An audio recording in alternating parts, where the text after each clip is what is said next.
Hi everyone, it's Sunday, July 14th, as we're finishing the course. I want to go back and complete a reflection that we began at the beginning of the semester in the terminology form. I'd asked you to look at redefining literacy in a digital landscape, and some of you made an attempt, but I wanted to sort of give you my concluding thoughts on that. So I'm going to post the PowerPoint too, and you've got 3 videos there that might help you in this reflection. So what I'm suggesting is, try and define the term literacy in a few notes or bullet points, and try and watch the 3 videos and then see how your definition evolves through watching these videos. The first 2, the editing and music are a bit annoying, but they're really still worth watching in the sense that they really do trigger interesting thoughts around the notion of literacy, especially in a landscape where digital media is more and more prevalent. So let me give you a sort of a bit of a recap. I'm realizing now that maybe the font on this slide is probably not optimal. I should really have done it in 4 slides, but really remember there's 4 steps into what I'm about to sort of summarize for you in terms of what we encounter into literature. And really those 4 steps are linear, so they come historically. So I'm going to start with sort of most traditional view of literacy, and then I'm going to move towards our current times.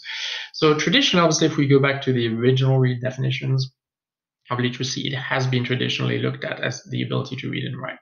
So I'm not going to expand too much on that. If you go back to texts from 70s and 60s and 70s, for half a century there, that's how we define literacy in terms of reading and writing.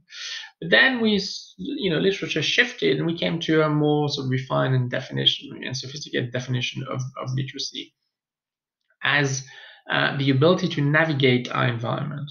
So it really became suddenly more focused on comprehension, specifically within a context, over the technical skill of coding and decoding. Why? Well, again, we've spoken amply at the human rights sort of development in North America, with, for example, the American with Disabilities Act and the Charter of Rights in Canada, recognitions of disability as being a form of discrimination, more and more sort of awareness around learning disabilities, and the fact that many people are unable to read and write for cognitive reasons but have no issues with literacy, can achieve a very high level of comprehension in various media. And that often it's just a matter of offering alternate formats and not actually sticking to this very technical sort of act and skill of coding and decoding from written material. So that took us some way, and for about sort of a decade there in the late 70s, early 80s, the literature was mostly satisfied with this renewed notion, which also in practice meant a redefinition of curriculum expectations in schools, no longer towards simply reading and writing, but being more generally seen in terms of rubrics and assessment and objectives as being the notion of comprehension within a context. Around the 90s and further on, as you've seen in the videos, authors started to develop even more developed definitions of this. So they went even further in this notion of comprehension. And literacy started being seen as the ability to successfully navigate an environment, as we've seen before, but not just one environment, but several environments, and each environment having its own etiquette and discourse. And so this is now when you're starting seeing the eruption in the literature of things like financial numeracy and digital numeracy, and the understanding that in fact it's not text, not comprehension of text even, but it's actually a comprehension of a discourse and the ability to navigate fully, understand the nuances and all of the expectations within that discourse, within that environment. And that seemed for a long while as the optimal sort of definition of literacy. So you will see even in fairly recent texts that this is really what authors are sort of accepting as definition. And you've seen this in the videos if you've had time to watch the videos that I've posted on the PowerPoint, that this comes across very strongly, this notion of multiple environments, multiple discourses, ability to adapt and to adapt to the complexity, nuances, and expectations of each of these discourses within each of these contexts. But it has moved further even And that really has been due to the emergence of technology. So as we've seen with the emergence of technology, particularly when it comes to critical pedagogy, we have seen students sometimes who did not necessarily have a voice, gain a voice, students who had a very sort of minority voice gain and amplify that voice through the use of technology, be it film, montage, media montage, video, audio, and through all of these means, getting a voice through that. And a reflection engaged with scholars around that, and really quickly moved to a new definition or led to a new definition of literacy as being the ability to produce content.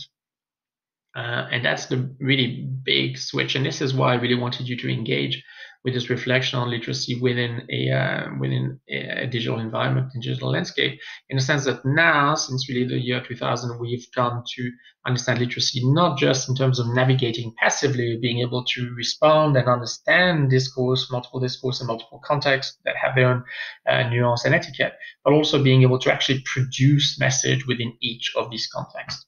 And that's been very important. As we know, we are now seeing things that we've not seen before in terms of, from sometimes the most trivial, but even if you consider the phenomenon, for example, that Justin Bieber is, so beyond the jokes, obviously, and all that, he is a kid that really started a music empire, one of the large music empires in the world, from his bedroom with a computer and a YouTube channel.